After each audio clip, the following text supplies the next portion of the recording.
coaches are in. When you need a timely, transparent friend, tune into the coaches are in. Talking career, business, health, and wealth. You got a friend now. Into the coaches are in. With authenticity, come on, let's take a seat and tune in.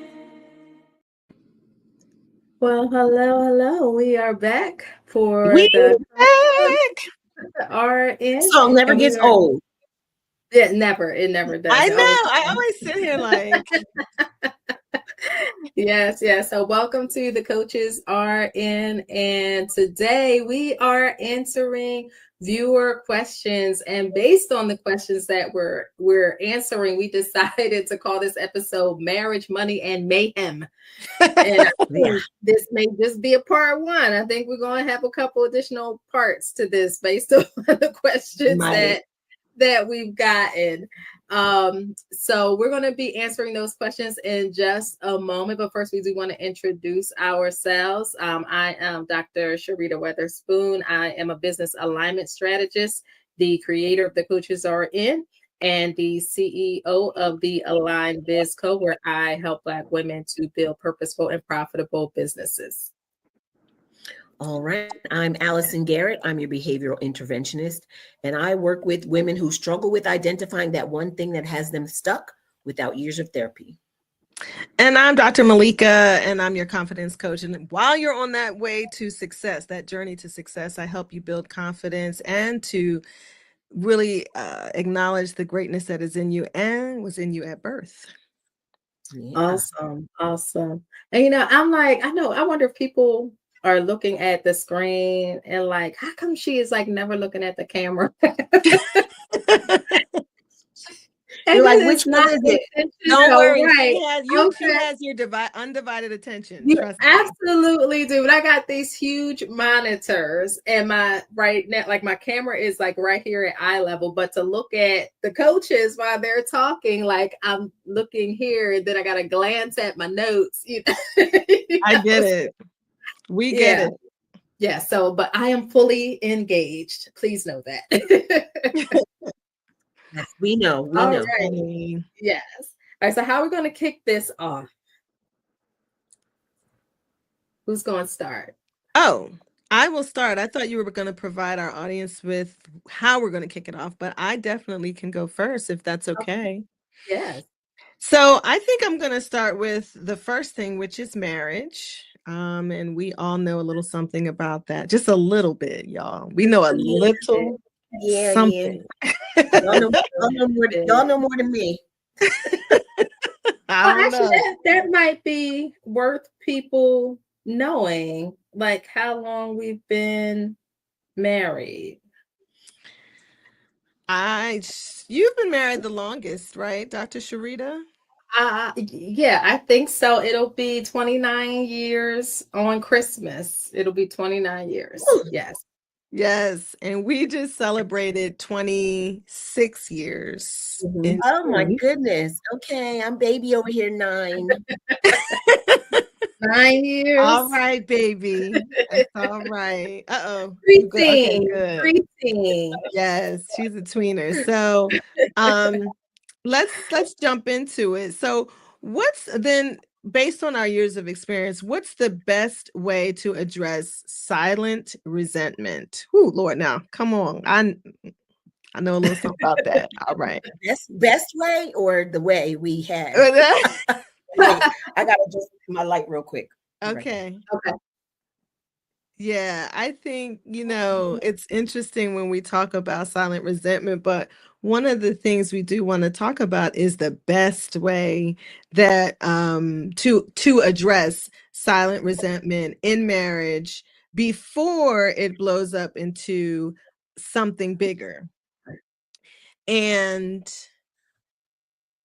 so, yes, I don't know if you want me to go first, because do you want to go first? I mean, why don't you go? I don't know. Who do you want to go first? You know what? Let me start off, and then you all can go from there. I think the best way to address it is first to address it with yourself. Like, it exists. Because there's been plenty of times over the 26 years of my marriage that I've had silent resentment, meaning I really, like, I'm mad, I got some issues, and it's all tucked away in here, and you have no idea, and you're just rolling around life like all is well with your soul, and I'm hotter than fish grease. Okay. And so I think, listen, I think it's best for me to, I know the best way I dealt with it was a few ways, but I'll say I will talk to someone. Like, I always had a go-to person to talk to who definitely knows more than me in marriage. So I would talk to them and I get it out, and then talk through strategy on how to address it. And I think every situation is different on how you address things. I do not think in marriage there is a one way to address, right? You have to have multiple strategies based on the person you married and where they are with feedback, or where they are with you and your feelings, where you are right now, like the climate in the house, whether the kids are around. Like, sometimes you have to really stage this thing, like, and figure out the best way. And I believe that women are better at that than men. Now, that's just my opinion. I think we are better at being sensitive to the details of how to address silent resentment or anything. That's what we're talking about. But I do think that's what happened. What the best way for me is that I would talk to somebody and download first, and then work through a strategy on how to do that. And that's somebody I talk to who knows me and knows my spouse. So that also, like my husband, they know us, they kind of know. So that's what has helped me. So what y'all think? I love it. You know what I love about that? I love how you said set the stage. Like, that is something that has really helped me, and something that I've understood how to address it, right? So I'm a writer, I'm a jotter, I'm a journaler. So the first thing I'm going to do is I'm going to write this stuff out, like, so I could see it. It's something about reading what I'm writing to see where I'm at, right? So like, I write something, sometimes I'll read it again when it's not in the moment, and I'm like, I can't believe I said that. Like, is that really what it is? So it allows me to get it out, but also to filter it a little bit with what I'm really trying to say, so that it's received. And the staging part is, I've learned not to have the conversation once I recognize it's me, with me, my resentment towards something specific.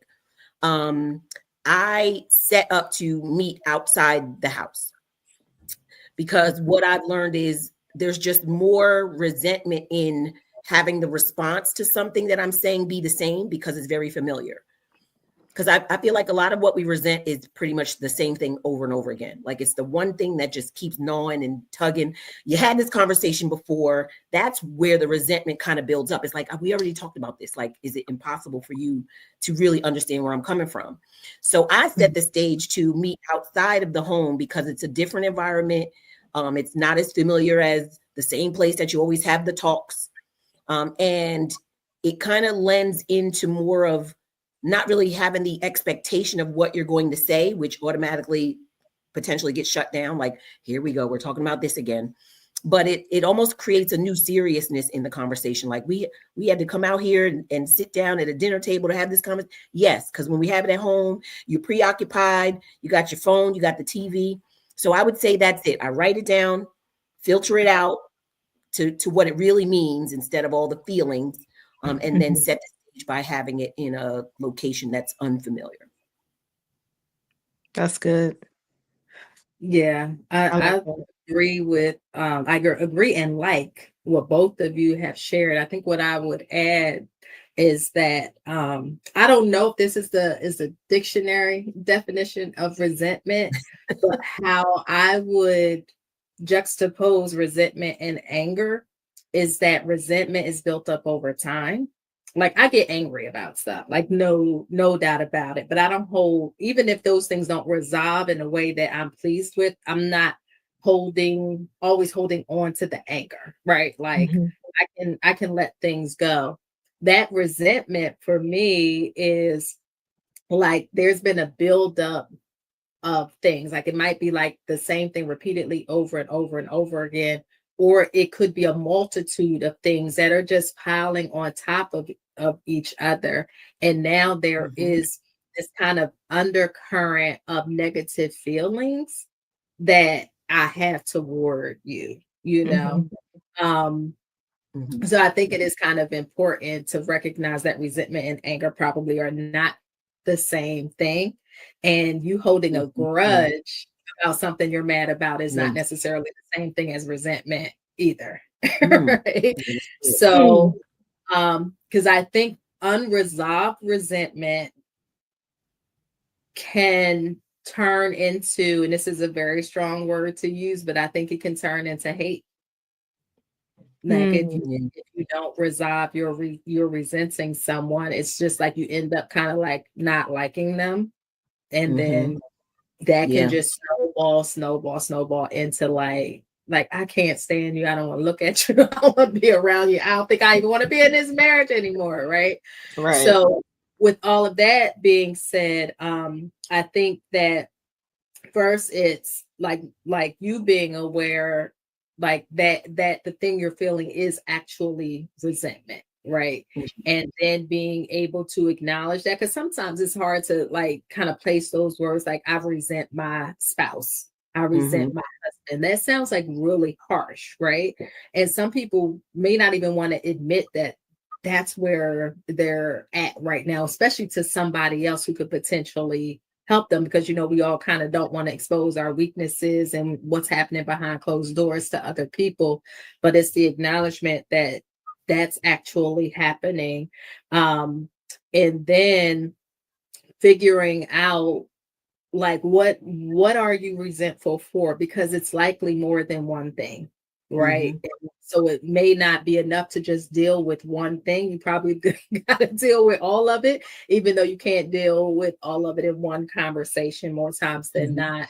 And figuring out kind of what is the resolution that you're looking for? Like, is it just a matter of like expressing your feelings, or do you want the person to do something or say something, be a different way or a certain way or something like that? So you can appropriately communicate all of this to the person who you need to share this with at some point. Yes. So they have a fair opportunity to meet your need, whatever it is. Because I think sometimes we don't share enough or say enough or explain exactly what it is we need or want in a particular moment. And then when we don't get it, you know, it just kind of exacerbates the issue that we already have. But we can't expect from the spouse, the husband, what we haven't kind of given him all the information to then reflect on and respond to. So, and I know that feels like it's putting a whole lot of responsibility on us. And we may feel like, well, we shouldn't have to do all of that. And I'm saying we may not, because I know that that's how I felt. Right? I can say that's how I felt last week. Right. Remember that? But if you want what you want, there are some things that you're going to have to be willing to do to put yourself in position to get it and to empower that person to give it to you. Now, if they don't, once they've been empowered to, that's a whole different conversation. But sometimes you are going to have to put in a little extra work to get the outcome that you want. It may not seem fair, but well, and I think sometimes you said you have to put in the work, but sometimes you have to put in the weight, because you're not, they just treat one. I mean, people just like, don't change. I would say men, because that's what we're talking about. I don't know what other people are going through, but in our when it comes to people, human beings, right? Like if I say to you as girlfriends, hey, I didn't really like that. Like that really bothered me. Can we talk about it? We'll talk about it. And I would imagine that we will make a concerted effort not to do that or replace that with something else, or we'll talk about how that makes me feel. I might even share why, because you may not know the why. Mm-hmm. I'm not obligated to tell you the why. I'm really just obligated to tell you that makes me feel uncomfortable, right? But when you do that with a spouse, I just don't think that men just say, okay, baby, I got you. I'm going to do it differently next week. No. And I think that when I was 26 years old, I think that's when I got married. I think when I was 26 years old, I wasn't thinking about who is the core of this person. Mm-hmm. Like that wasn't in my my language. Like I wasn't saying now other people were like, okay, here are some things you need to, observe and know. Right. But I really was like, I love this man and we're saved and the Lord's going to work us through. And it's like, yes, he will. But you cannot change the core of a human being just because you don't like what they're doing and you tell them what to do. Sometimes it takes years and you have to figure out, am I going to stay in it long enough to see the change? So sometimes you got to work, but sometimes you work and you got to wait. And that's where, because I'm going to tell you, there have been times when I've been like, okay, I'm out of here. This is not working. You know what I'm saying? Like I keep it fairly real. I ain't going to tell all my business on here, but I'm saying like, I know that in 26 years, there have been times when I'm like, I'm out of here. Right. So I think that, and it's because I resented the fact that I've said this, and I feel like there's no change and I'm frustrated and I feel like I'm changing it. And on the flip side, he might be like, you ain't changing because I keep telling you I don't want you to clean my socks like this. You keep losing my socks. You know what I'm saying? I mean, you know what I'm saying? But so I think we do, all in all, I agree with you, but I do think sometimes too, we don't talk about how we have to wait. Mm-hmm. We don't tell young brides, honey, you think you're going to be jumping on them chandeliers every 5 minutes. You might the first week, 2 weeks, but not the week or two.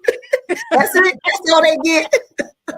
That is all they get because life is going to hit real quick. The first wave of life is probably you going to be that he going to tick you off. You're going to wake up and be like, who the heck did I marry? That's probably going to happen within the first 30 days. I just think it does. Like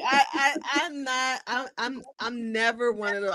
I'm real with my kids too. Like I don't do I didn't have that. I didn't have like this, everything is rosy and great. No, because it wasn't rosy and great when we were dating. You know what I'm saying?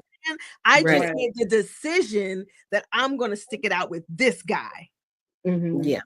Mm-hmm. You know what I'm saying? Like, and that's where I think we don't have that conversation when you talk about silent resentment. Like it happens more than once in your marriage.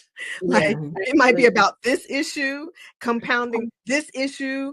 Mm-hmm. Y'all, we still got to talk about money. Let's move on. But anyway, you know what I'm saying? Keeping it real. Before I know, I was like, wait. No, we don't have to. But I'm just saying, I want you to know that. Yeah, it's real though, right? It's real. It is. It absolutely is. And one of the things I've said to all of my children is that, like, know that, like, whoever you marry on the day that you marry them, like, that is likely who they are going to be 20, 30, 40 years out, right?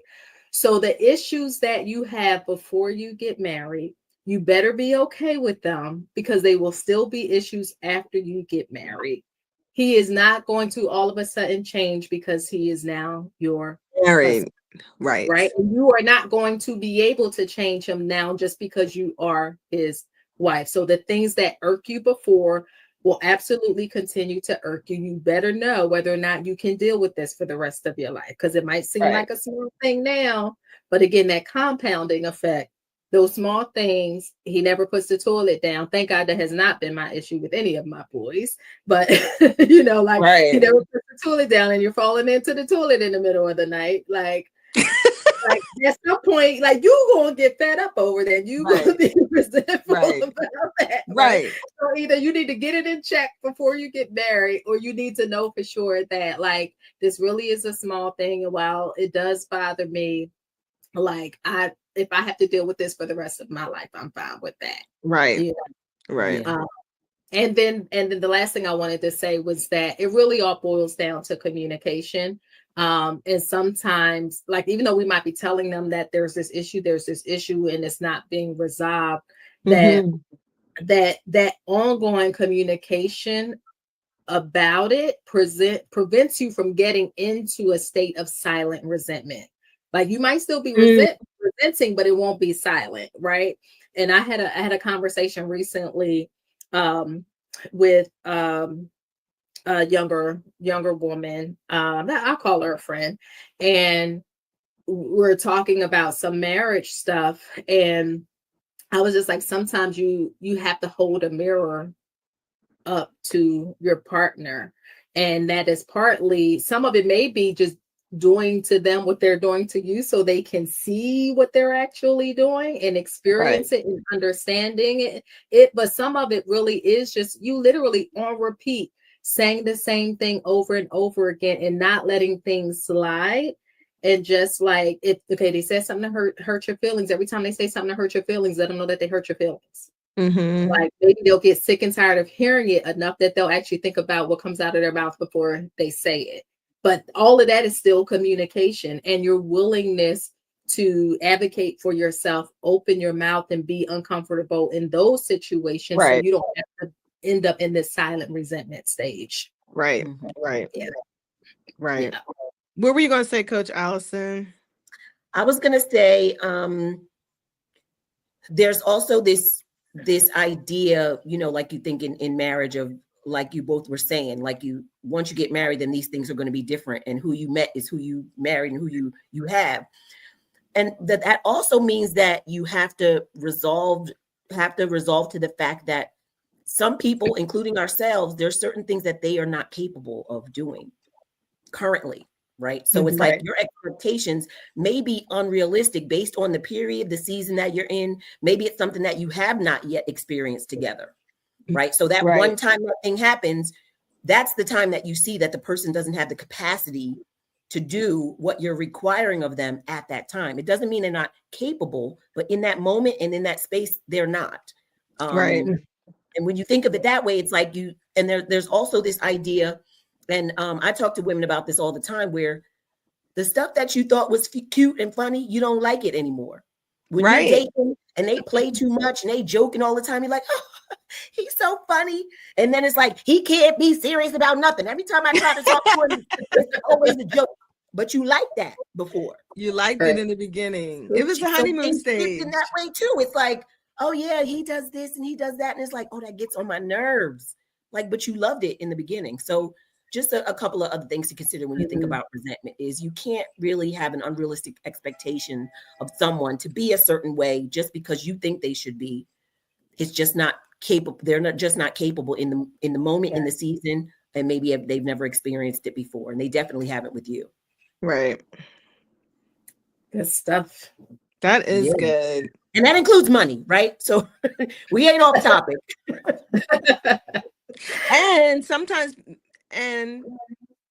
change does come. I think we didn't talk about that side. Change does come. Or it can come. Can come. It does.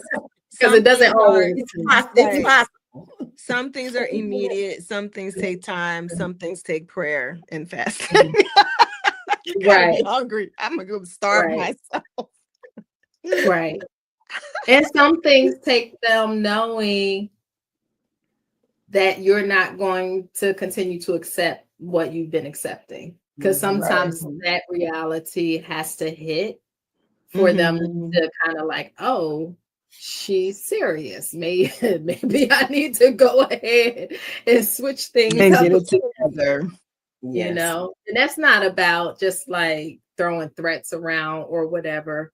But just because I think even if you don't physically leave, you can leave. And that's what you don't want to do. Yeah, exactly. I'm here, but I'm not here. So keep talking, just keep talking, have the hard conversations, but for those Mhm. conversations in love. So, don't just hit them hard and walk away. Let them know that that you still love them, but we Right. need to resolve this issue. Exactly. And it don't hurt to start it off with a little something and end it with a little something too. You might get what you want a little bit more quicker. Hey, little something. Real something. We'll see how you get what you get at the end. Okay, if you progress. Right. All Lord. right. So the next question is we keep fighting over spending versus saving. How can we get on the same financial page without one of us feeling control? Mm. Or So, controlling. well, the one controlling probably doesn't feel like they're controlling. They don't wanna control. That would be me. Right. I think Oh, So that's true. I think spending versus saving. I mean, the reality is that like you got to do both. Like you have to spend to live and to enjoy life, and you have to save so you can enjoy life later, Later. right? So they're both necessary. So one isn't good, one isn't bad. And I think it at least partially boils down to kind of like what are your values, and how aligned are your values around money, and then your trust with each other, um, Mhm. and I think that conversation could go a little bit deeper, but I think ultimately if we're just like, okay, well, how do you get on the same page? It's like you have to get on the same page, establish some parameters within which you operate. So, if that is, you both have your like pocket money, you do what you're going to do with that. You ain't got to answer to anybody about that, and that's that. But if you're going into the joint money, then there has to be conversation before you touch the joint money for individual things, and figuring out what is your savings goal and how are you getting there. Like, I mean, even this is coming back to communication, right? Yeah. And it's Yeah. coming to agreement on a common, first on the goal and then on how you get there, with both of you being willing to be flexible in your position, so no one person is having to give up everything it is that they want for the other person. yeah, I would agree. What y'all got to say?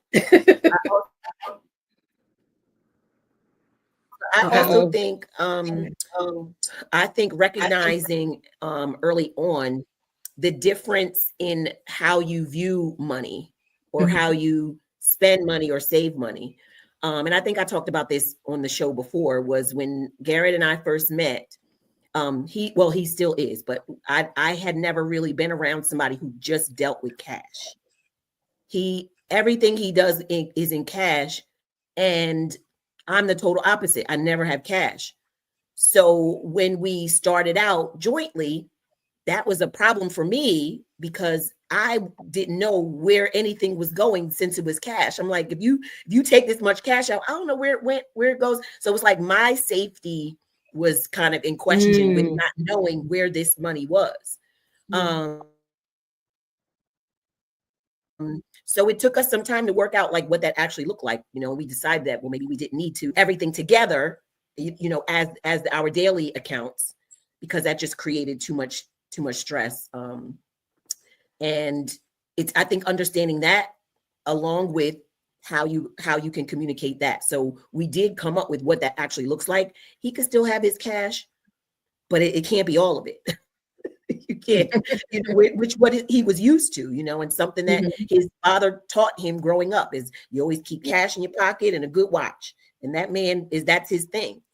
So I think that's a part of it, along with what you said, Dr. Sharita. It's also understanding when you first come together with someone, you may not have the same view of how you handle money, how you know, whether it's saving or spending. And then, like you said, it's sort of like get to a place where you're both not giving up everything. Because I can't come to him and say, well, you shouldn't have no cash. And then he can't say to me, well, you can't use only card. So it's coming to an agreement of what that actually looks like. So that both of us have that understanding and feel okay about how both of us, as opposed to just how we did things prior to one another. Right. Yeah, I don't know if I have a lot to say about this. I don't know if we have mastered this, but I will say that a lot of communication, as you said, Dr. Sharita, and the factors that come into play. So you have to figure out what you're comfortable with based on like who's working. Like I know women who aren't working, so their husbands are the main breadwinner, and so they have a whole process on how that works, and that works for them. I think for us, it was two people working and working together. Like we worked the same place, so we kind of knew what was coming in.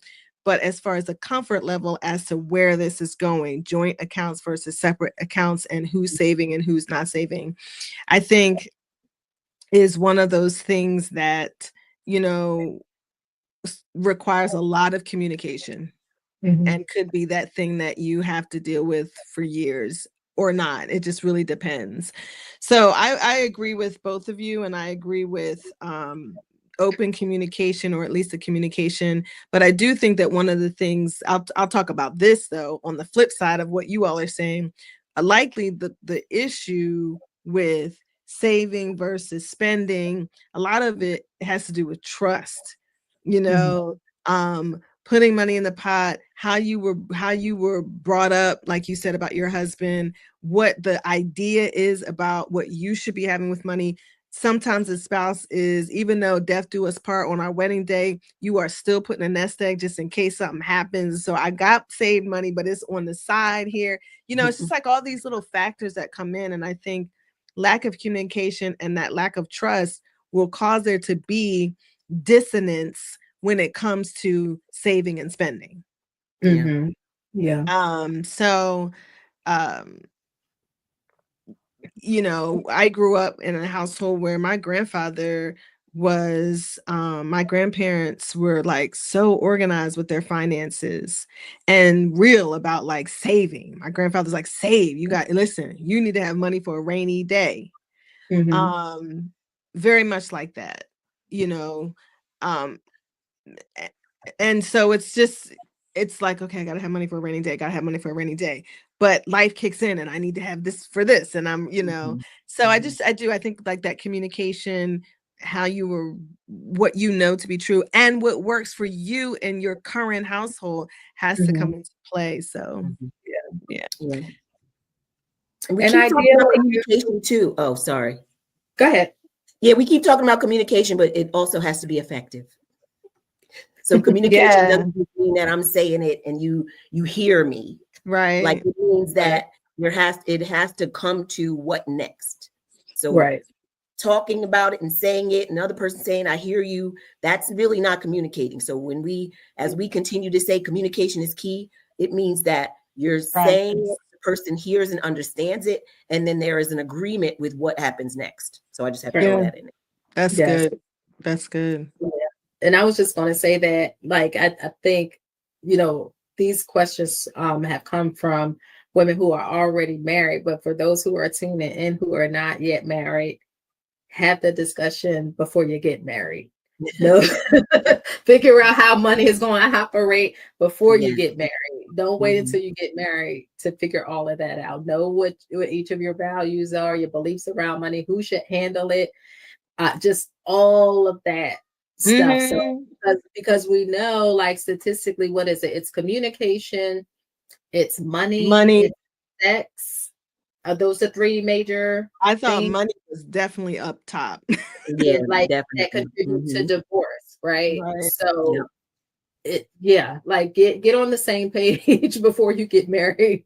And we just say too, speaking of that, and if you are divorced and trying to figure out if you're going to do it again, or you're going to do it again, knowing what works, what didn't work, and what's going to work for you moving forward, and communicating that from the door so that you don't have that the second You're like, I ain't time never gonna let that around. happen again.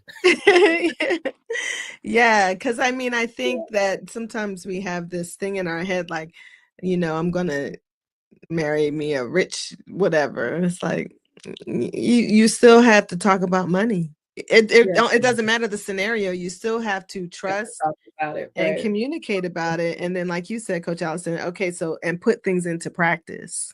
Right. So, Yeah. Absolutely. Good stuff.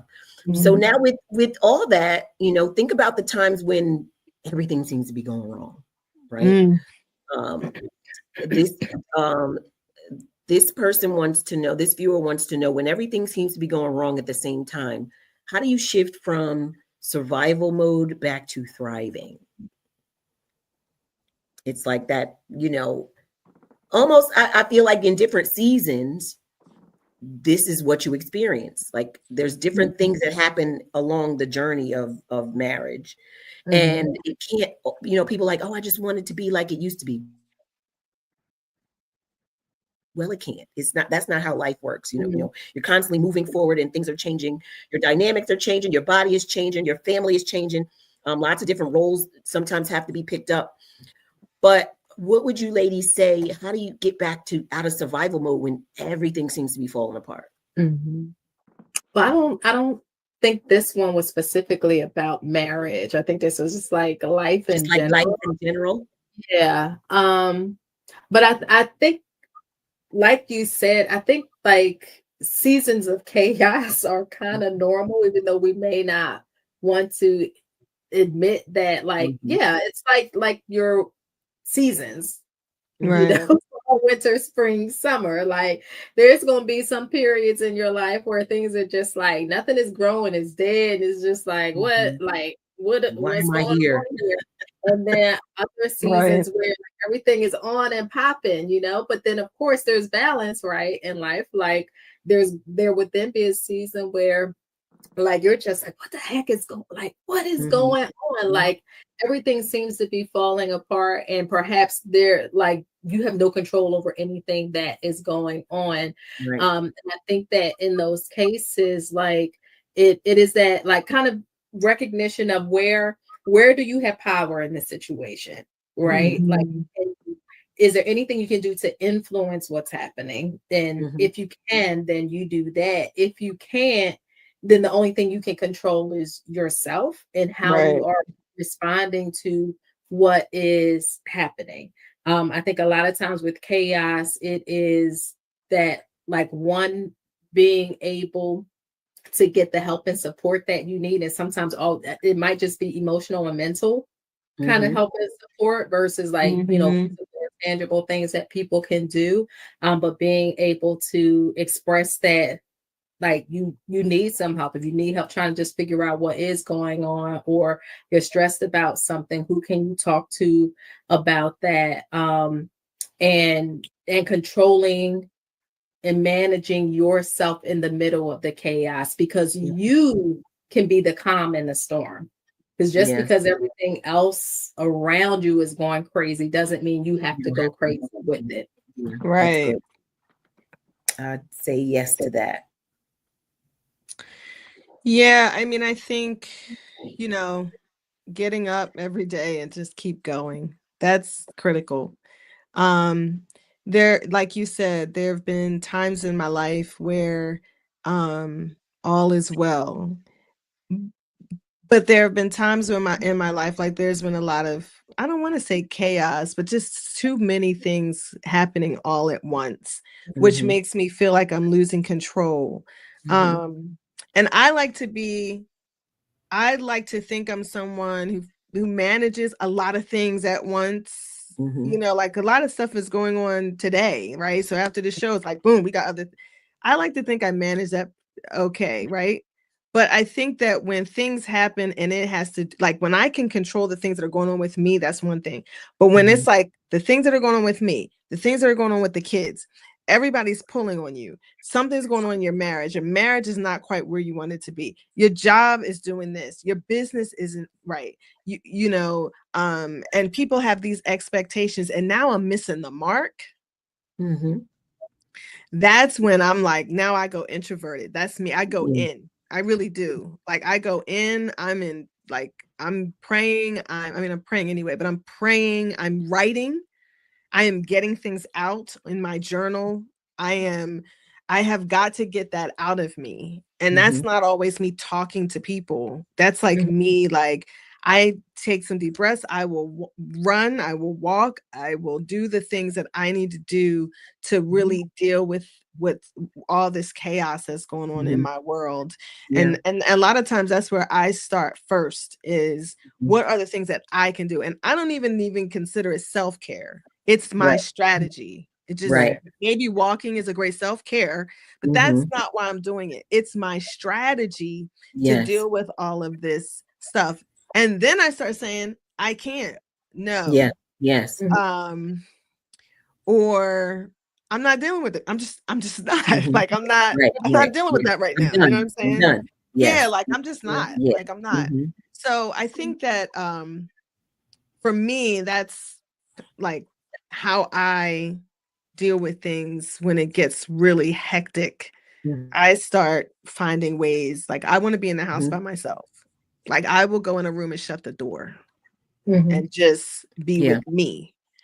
And whatever I'm doing in there, my family would know, like, okay, they don't even know. They don't even think, because I'm so like walking around like all you make it look good. Soul, like, they don't even know, like, I'm stressed. Like, my family isn't, they don't know, because I don't wear it like that. You know what I'm saying? And if I do, now I'm like, I don't wear it. I don't wear it like that.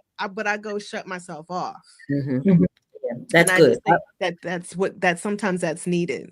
Yeah, that's good. I would say that that's pretty much like how people see me. I was just talking with somebody about this yesterday, where there's the assumption that because you appear to manage it well, that all is well. And you're internally, there's chaos internal.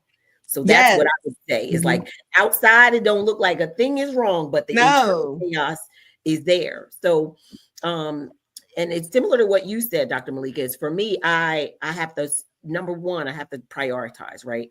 And I am one that can do or has been doing many things at one time, but I've learned to peel that back a little bit and try to do just one thing at a time, right? Even if it's multiple things in a week, I'm not doing multiple things in a day. So Monday, I'm going to work on this. Tuesday is this. Wednesday is this. So that it doesn't create this chaotic scenario of not really even knowing, well, what am I supposed to be doing today? So it starts off with prioritizing. Like, okay, what really needs to happen first? What's the biggest ball that, about to drop or that is weighing on me? And then that allows me to set boundaries around that.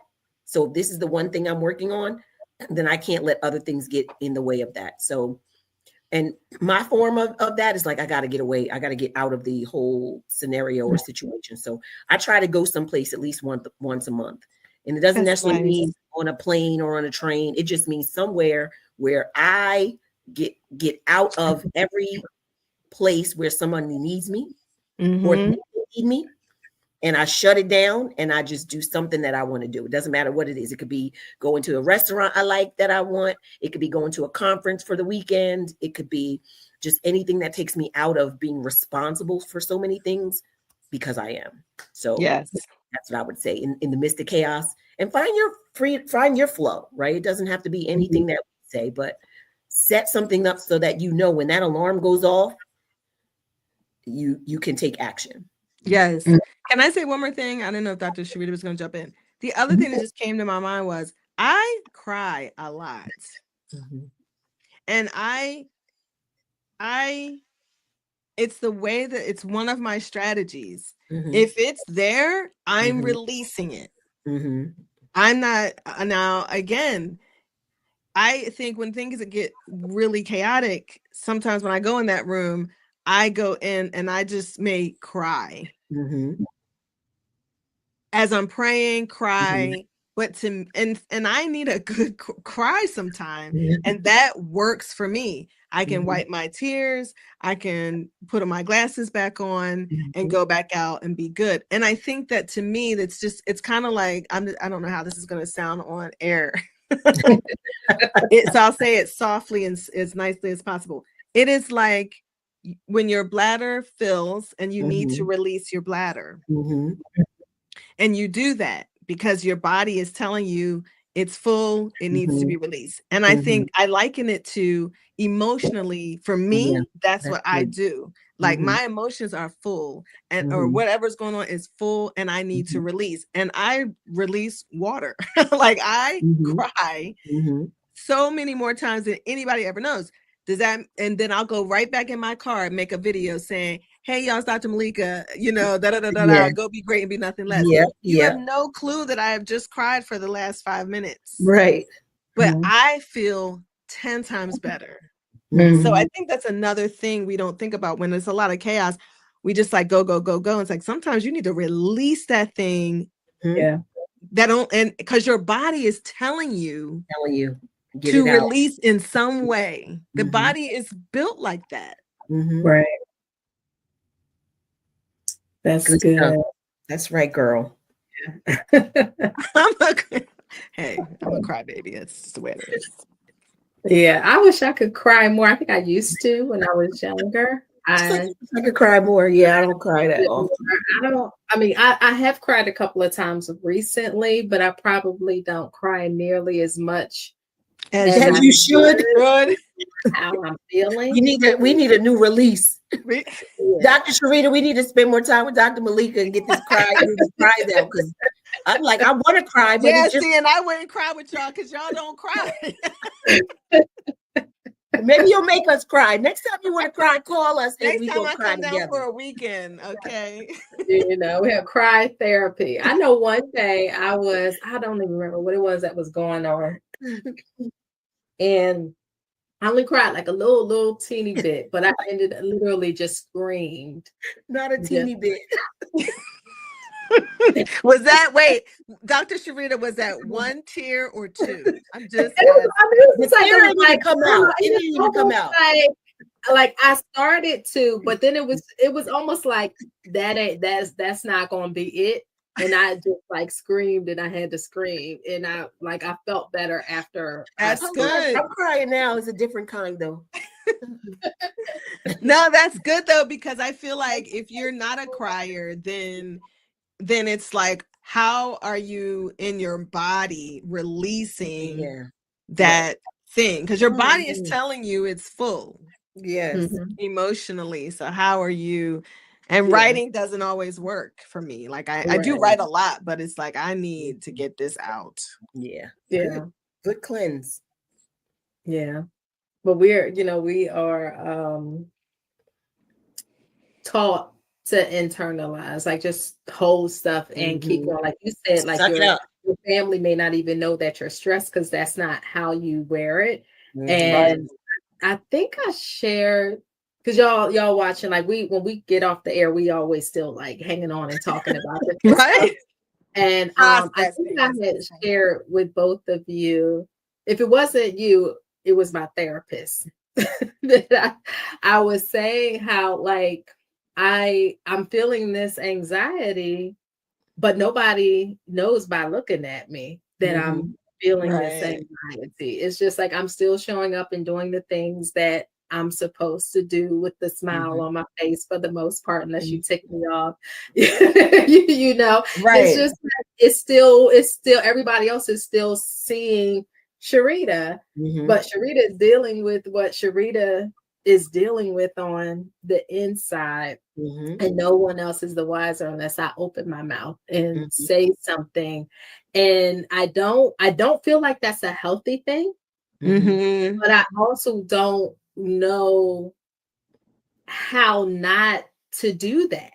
Yes, I don't know how to, and it's not that I want to walk around looking like I'm experiencing anxiety. Like I don't even know what that would look like. So it's not like I want to do that either. But I also I also feel like it's not really a good thing that I'm dealing with what I'm dealing with, and no one is aware unless I literally share it with them. They're not even seeing enough to say, "Are you okay?" Right. You know what I mean? 'Cause Exactly. like I just look like I always look. I act like I always act. And so That's everybody true. thinks everything is fine, you know? That's being a strong one. That's the cost of it. I know that all too well. It's like, or even if you did tell them, they going to say, "Oh, girl, you ain't got nothing." They just going to test you up when you do tell them. You can't tell them that and then still expect them to say, "Oh, are you okay?" No, they're going to say, "Girl, you gonna be all right. I ain't even worrying about you. Don't even want to hear it." Cut you off in the middle of your sentence. That's how, when they talk about people, we're audience, none of us are at that place. But I'm saying, when people commit suicide, prior to that, they don't show any necessarily signs. A lot of times, I believe, I don't want to say as an absolute, but there are folks who may commit suicide, and you would have never known Monday that that's where they were on Tuesday. Like that on Tuesday this would happen, because you saw them come to work, you saw them go home, you saw them attend. Exactly. And I do think that you know, I had this conversation this morning with somebody. We were talking about my grandmother passing, and it's like, wait, are you good? And I'm like, yeah, we were raised to like death is death. You cry, you kind of move on. And then if I cry as I go, that's one thing. If something triggers something as I go, but we weren't raised to really stop. You know what I mean? You might slow down, you might reflect, you might cry, but you keep on going. And so, but now when I say I need a minute, if I tell you need a minute, that means I need a minute, because you know me and you know that's not my norm. So I think that we do owe ourselves to take a minute, if you will, or whatever we would say in our own situations, because we aren't usually the type that stop. Yeah. We slow down, but we don't stop. And I think sometimes we need to be fair to ourselves and say, you know what, I will call you back next week or tomorrow, or I can't. Right. So true. So good. So good. Like, sigh. Yes. I'm glad we have each other. I know. This is wonderful. This is good stuff. It was, and we're going to wrap up this episode. But like I said, I think we're going to have at least a part 2 and a part 3 to this, because we have some more because it's good to go through. But I do, just to close out that discussion, is just like, you don't have to do it alone. And even if there's not people who you feel like you can talk to, view the Coaches Are In first and third Mondays at 8:00 is like a time for, just kind of being filled up again. Even though we're talking about different topics, it's that energy and that vibe, the lightheartedness, but still like your girlfriends just sitting on the couch talking and pouring into you. And just, get it where you can. And this is one of the places that you can get it, right? And then we hope to see you on September 14th with our guest, Lisa Smith of Uniquely Vegan. She will be sharing her story, information on plant-based eating, and maybe I can get a recipe or something out of her as well. That would be nice. You got you. I had some of her vegan seafood salad. I said, girl, what is in this to make this taste like it's everything in it? So yeah. Oh, was shrimp in it? No shrimp. Maybe vegan shrimp, not no real shrimp. No shrimp. I won't tell the secret. I'll let her tell it. But it tastes like it. Nice. Yes. I've got some of her vegan ice cream in my freezer. I went once or twice and just got like a couple little containers. And then the last time I went, I got like every flavor that she had in multiple containers. So I've had maybe like 2 or 3 weeks before I need to go stock up again. Yes. Good stuff. So it's good stuff. Nice. All right. So as a reminder, be sure to like the episode, subscribe to the channel, comment, and feel free to share your questions with us, whether it's on the channel or DMing us. We'd love to take your questions and answer them in a future episode as well. And I think that will do it for this episode. So we appreciate it. And we will see you soon.